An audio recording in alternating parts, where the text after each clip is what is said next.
สบายดีขอต้อนรับเข้าสู่รายการพอดแคสต์โดยสำนักงานคณะกรรมการคุ้มครองหลักทรัพย์ซึ่งจะเป็นรายการที่นำเสนอความรู้และข้อมูลเกี่ยวกับตลาดทุนมาสนทนาและโอ้ล้มกัน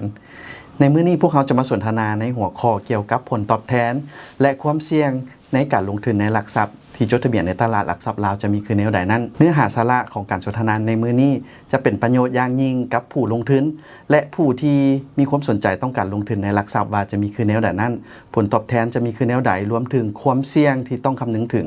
ในมื้อนี้รายการของเราได้รับเกียรติเข้าร่วมโดยท่านนางแสงระวีวงศาวันทองหัวหน้าแผนกในหน้าซื้อขายหลักทรัพย์จากทางบริษัทหลักทรัพย์ทคตลกทจำกัด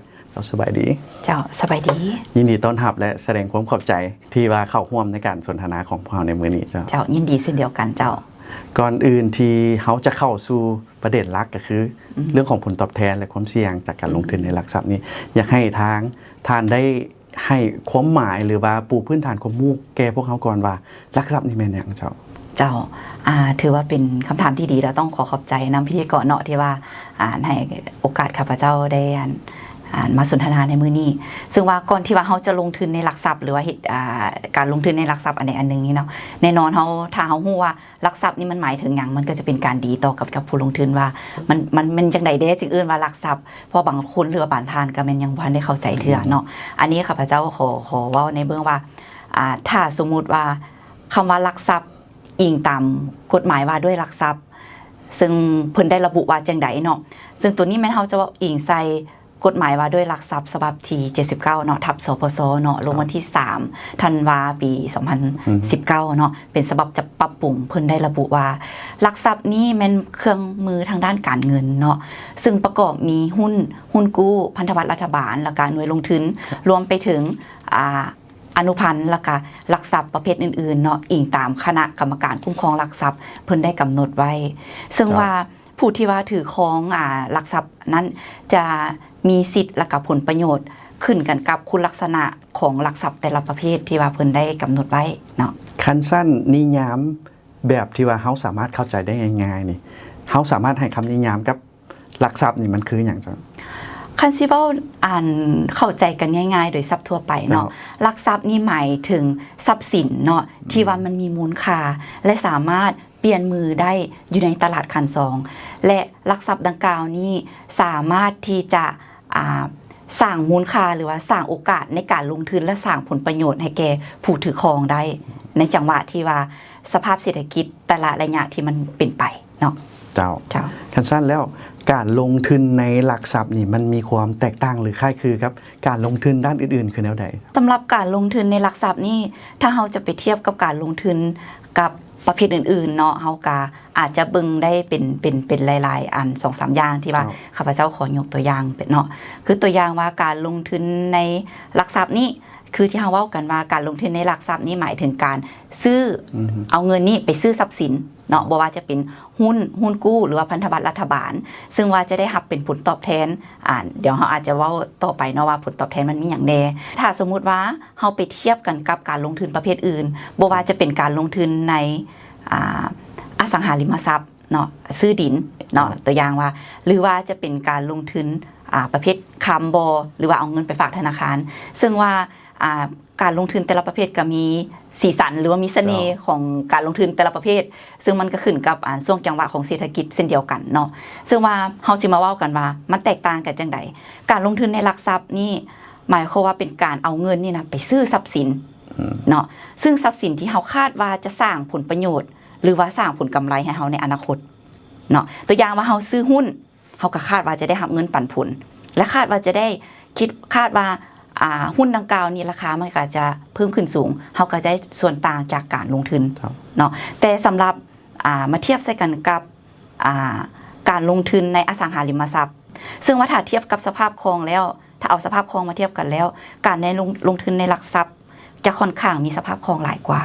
เพราะว่าการลงทุนในหลักทรัพย์นี่มันจะมีตลาดหลักทรัพย์รองรับในการเปลี่ยนมือซื้อขายหลักทรัพย์เนาะก็คืออยู่ในตลาดหลักทรัพย์ลาวเฮาก็จะมีบอนเปลี่ยนมือซื้อขายในตลาดคอนซองในการเป็นมือกันแต่ว่าสำหรับว่าการลงทุนในอสังหาริมทรัพย์ในปัจจุบันนี้ตัวอย่างว่าในเวลาที่เฮาซื้อโอเคอาจจะเลือกซื้อได้ง่ายแต่เวลาถ้าสมมุติว่ากรณีที่เฮาต้องการเงินเฮาต้องการที่จะขายออกบางเทื่อถ้าหากว่ามันบ่ถึกจังหวะ บ่เป็นโอกาสทองของเฮาเนาะบางเทื่อนี่การปล่อยออกก็จะเป็นการยากเนาะหรือบางเทื่อเฮาอาจจะซื้อดินแต่ว่าได้ตัวทำเลบ่ดีเนาะหรือถ้าเป็นทำเลดีก็อาจจะเบิ่งจังหวะในการขายบางเทื่อมันก็ค่อนข้างจะมีสภาพคล่องที่จะน้อยกว่าการลงทุนในหลักทรัพย์บัดนี้ถ้าเฮาหันไปเบิ่งว่าค้ำส่วนหลายคนลาวเฮาก็มักซื้อค้ำไว้เนาะสำหรับค้ำนี้ก็จะเป็นการลงทุนที่ว่าค่อนข้างที่จะเป็นการป้องกันเป็นการรักษามูลค่าของเงินและการเป็นการป้องกันเงินเฟ้อไปในตัวแต่ว่าตัวนี้มันจะมีความผันผวนในระยะสั้นเนาะและสำหรับการลงทุนหรือว่าเอาเงินไปฝากธนาคารคนลาวเขาก็มักที่จะลงทุนมักที่จะเห็นแบบนี้คือเส้นเดียวกันแต่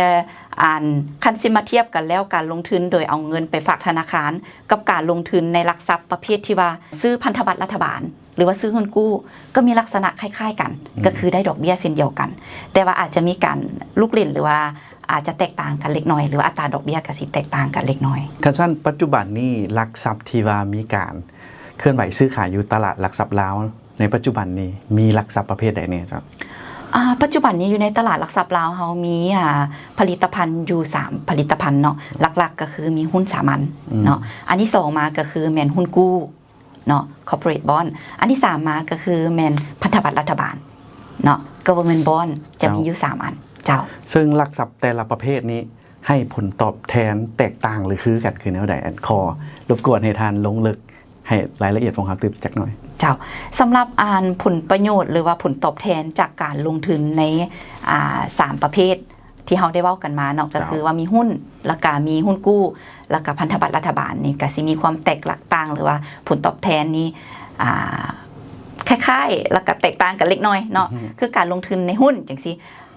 ผลประโยชน์หรือผลตอบแทนของมันก็สิได้จากอย่างใดได้จากผลได้จากเงินปันผลอันที่1เนาะที่จะได้รับจากการลงทุนในหุ้นก็คือได้เงินปันผลอันที่2มาจากการเก็งกำไรก็คือซื้อในราคาถูกเนาะช่วงที่ว่าราคามันขึ้นอาจจะขายเอากำไรเพื่อเอาส่วนต่างตัวนั้นส่วนต่างราคาเนี่ยละและสำหรับตัวที่3มาก็คือสิทธิ์ในการซื้อหุ้นเพิ่มทุนตัวอย่างว่าท่านใดที่ว่ามีหุ้นถือหุ้นตัวนั้นอยู่แล้วตัวอย่างว่าหุ้นบีเซลบ่หรือว่าหุ้นอีเดลเจนบ่หรือว่าหุ้นใดหุ้นหนึ่งถ้าในช่วงจังหวะใดหนึ่งหุ้นดังกล่าวนั้นเพิ่นมีการเพิ่มทุนผู้ที่ว่ามีหุ้นเดิมก็จะมีสิทธิ์ในการซื้อหุ้นเพิ่มทุนหรือว่าได้ในราคาดีก่อนผู้ที่ว่ายังบ่ทันได้มีหุ้นดังกล่าวเนี่ยอันนั้นก็ถือว่าเป็นสิทธิ์และผลประโยชน์อันนึงที่ว่าผู้ลงทุนจะได้ในการลงทุนในหุ้นอันต่อมาเนาะก็จะเป็นสิทธิ์ในการเข้าร่วมกองประชุมผู้ถือหุ้นสิทธิ์ในการเข้าร่วมกองประชุมผู้ถือหุ้นหมายความว่าในแต่ละปีเนาะบริษัทจดทะเบียนที่ว่าอยู่ในตลาดนี้เพิ่นจะมีการจัดกองประชุมผู้ถือหุ้นซึ่งผู้ที่ว่าถือหุ้นของบริษัทจดทะเบียนดังกล่าวเนาะถ้าหากว่าถือหุ้นเกินมือ XM เนาะหมายความว่าเป็นมือ XM มันจะกำหนดว่าถ้าถือหุ้นไกลมือ XM นั้นไปท่านสามารถเข้าร่วมกองประชุมผู้ถือหุ้นนั้นได้เนาะถ้าสมมุติว่าขายก่อนที่ว่าจะขึ้น XM หมายความว่าท่านจะบ่ได้เข้าร่วมกองประชุมผู้ถือหุ้นนั้นซึ่งว่าการเข้าร่วมกองประชุมผู้ถือหุ้นนั้นสิทธิ์ท่านได้อย่างใดก็คือได้เข้าร่วมกองประชุมผู้ถือหุ้นและได้ออกสิทธิ์เสียงตามวาระกองประชุมที่เพิ่นได้กำหนดไว้ในกองประชุมครั้งนั้นซึ่งเราสามารถใช้สิทธิ์และก็ใช้เสียงในการนั้นโหวตแต่สำหรับมติในกองประชุมและแม่นขึ้นกับเสียงส่วนหลายเนาะอันนั้นก็ถือว่าเป็นสิทธิ์และผลประโยชน์อันนึงและผลตอบแทนจากการลงทุนในหุ้นเนาะบัดนี้เฮามายับมาหา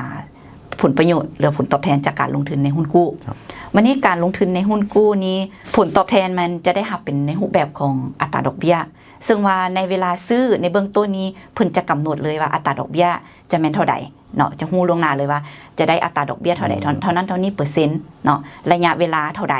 อันนั้นค่อนข้างที่จะแน่นอนเนาะแต่เว้าเรื่องราคาหรือว่าการซื้อขายเปลี่ยนมือกับผลประโยชน์ก็คือมันสามารถซื้อขายเปลี่ยนมือได้กันอยู่ในตลาดคัน2ได้เช่นเดียวกันคือกันกับหุ้นสามัญนั้นเนาะอันนั้นมันผลประโยชน์ตัวเกี่ยวกับตัวหุ้นกู้เนาะแล้วตัวที่3แล้วมันตัวเกี่ยวกับพันธบัตรรัฐบาลตัวนี้พันธบัตรรัฐบาลนี่ผลประโยชน์ของเพิ่นก็คือจะได้รับเป็นในรูปแบบของอัตราดอกเบี้ยเช่นเดียวกันเนาะซึ่งว่าการลงทุนในพันธบัตรนี้โดยทั่วไปแล้วถ้าเทียบกับต่างประเทศหรือบทเรียนที่ผ่านมาเนาะก็ถือว่าเป็นหลักทรัพย์ประเภทที่ว่ามีความเสี่ยงที่ค่อนข้างต่ำถ้าเทียบกับ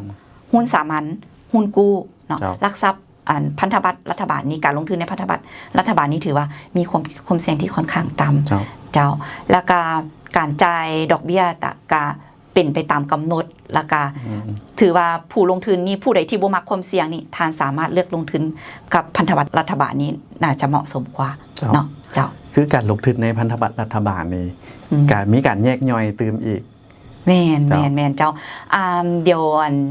จะขอเพิ่มเติมหน่อยนึงว่าการลงทุนในพันธบัตรรัฐบาลนี้ในปัจจุบันนี้พวกเราจะคือบริษัทหลักทรัพย์ของพวกเราเนาะได้เป็นตัวแทนจำหน่ายในการจำหน่ายพันธบัตรรัฐบาลโดยการจำหน่ายพันธบัตรรัฐบาลต่างหน้าโดยกระทรวงการเงินเนาะเพิ่นได้ออกพันธบัตรรัฐบาลออกมาซึ่งเพิ่นได้แบ่งอายุของพันธบัตรรัฐบาลเป็นปีเนาะแล้วก็มีทั้งหมดอยู่4สกุลเงินเนาะปัจจุบันนี้มีสกุลกีบบาทดอลลาร์แล้วก็หยวนซึ่งว่าอัตราดอกเบี้ยของแต่ละประเภทและก็ของอายุพันธบัตรนั้นก็จะแตกต่างกันไปคือตัวอย่างว่าอายุพันธบัตรตัวเงินดอลลาร์เนาะพันธบัตรประเภทสกุลเงินดอลลาร์อายุ1 ปีจะตกอยู่ประมาณ 5% ตัวอย่างว่า 5% แล้วตัว2 ปี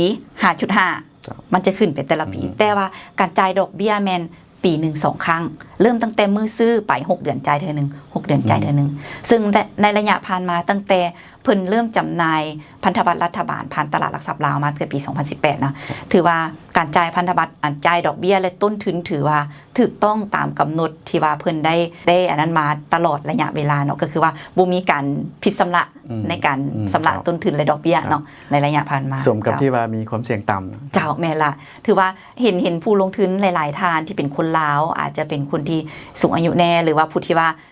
คนอายุรุ่นกลางแต่ว่าหับความเสี่ยงได้บ่หลายสิเพิ่นก็เลือกลงทุนแทนที่จะไปลงทุนกับหุ้นเพิ่นอาจจะเลือกลงทุนกับพันธบัตรรัฐบาลเจ้าเฮาก็ได้สนทนากันมาแล้วเรื่องของผลตอบแทนจากการลงทุนในหลักทรัพย์ทั้ง3ประเภทก็มีความแตกต่างและก็มีความคล้ายคลึงกันเนาะบัดนี้เฮาจะก้าวเข้าไปถึงว่าการที่จะตัดสินใจลงทุนนั้นเฮาต้องได้เบิ่งความเสี่ยงด้านใดแน่สำหรับการลงทุนในหุ้นกู้รวมทั้งพันธบัตรรัฐบาลเจ้าถ้าสมมุติว่าเฮาจะให้เฮาแยกเนาะว่าเฮาจัดลำดับความเสี่ยงเนาะจัดลำดับความเสี่ยงระหว่างหุ้นสามัญหุ้นกู้พันธบัตรรัฐบาลเนาะตามที่ข้าพเจ้าได้นำเสนอไปเบื้องต้นแล้วว่าคือหุ้นสามัญอย่างสิผลประโยชน์มันก็ค่อนข้างที่จะหลายเนาะแต่ว่าความผันผวนนี่ก็ค่อนข้างที่จะสูงเพราะว่าในช่วงจังหวะเศรษฐกิจแต่ละช่วงจังหวะนั้นมันก็มีผลกระทบต่อกันกับหุ้นแต่ละตู่แต่ละแขนงการฉะนั้นเมื่อว่าผลประโยชน์ของเพิ่นนี้ได้แม่นเฮาเว้ากับตัวทำอิฐแม่นเงินปันผลเนาะเงินปันผลนั้นได้มาจากไสได้มาจากกำไรที่ทั้งบริษัทจดทะเบียนนั้นได้รับในแต่ละปีสร้างสมมุติว่าเพิ่นสามารถสร้างกำไรได้แล้วเพิ่นเอากำไรดังกล่าวนั้นมาจ่ายเงินปันผลในกรณีที่ว่าเพิ่นบ่สามารถสร้างกำไรได้หรือว่าเกิดวิกฤตอย่างต่างๆหมายความว่าเพิ่นจะจ่ายเงินปันผลนี่ค่อนข้างน้อยหรือถ้าเกิดกรณีว่าวิกฤตบ่สามารถจ่ายปันผลได้หรือว่าล่มละลายผู้ที่ว่าถือหุ้นสามัญนั้นก็มีโอกาสที่จะสูญเสียมูลค่าหรือว่าสูญเสียเงินลงทุนนั้นไป